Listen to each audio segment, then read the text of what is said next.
Welcome to Let Me Fix This. Enjoy the video. You begin by cleaning the keyboard surface. Use a microfiber and 70% isopropyl wipe. Let it dry for 30 to 60 seconds so the film adheres.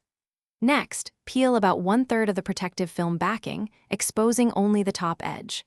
Align that exposed edge with the top row keys carefully. Make micro adjustments before committing.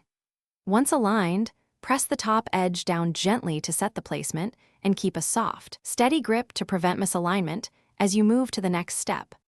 Once the top edge is secure, continue by peeling the backing slowly while you smooth the film down. You should move from the center outward, using a squeegee, credit card, or your fingernail to push air pockets toward the edges. This prevents bubbles and ensures full contact. If you hit resistance, stop and lift slightly, then realign before pressing again.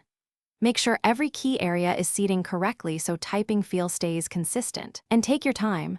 Rushing creates trapped dust and creases. You wrap up by inspecting the entire keyboard. Look for tiny bubbles and edges that didn't take. If you see a trapped bubble, you can slide it with a card or pierce it with a fine needle and press down. Then test every key by typing. You want consistent travel and no sticking.